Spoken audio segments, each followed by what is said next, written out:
गुप्तधन अनेक दिन तलर कथा। गोटे गाँव रे चाषीटीए थाए, तार 3 पुओ। सेमाने खूब अलसुआ, किछि काम दाम करंती नाही। एहा देखी चाषीटीर भाळेणी पड़िला। पुओ माने संसार रे किपरि चलिबे भाबी भाबी से बेमार पड़िला। तार जीवनर शेष समय पहुँचिला। से पुओ मानंकु पाखकु डाकिला।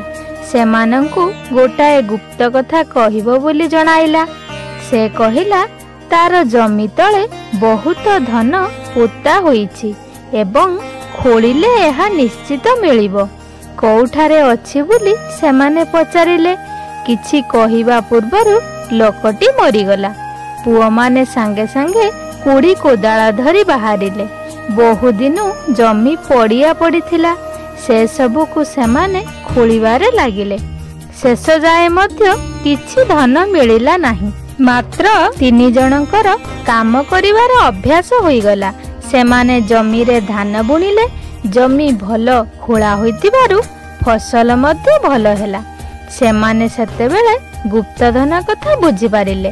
तांको बुद्धिया बापा फसल को गुप्तधन बोली कहिथिले। एथिरु आमे शिखिले परिश्रम सफलतार चाबिकाठी, अलस दुखर कारण अटे। धन्यवाद।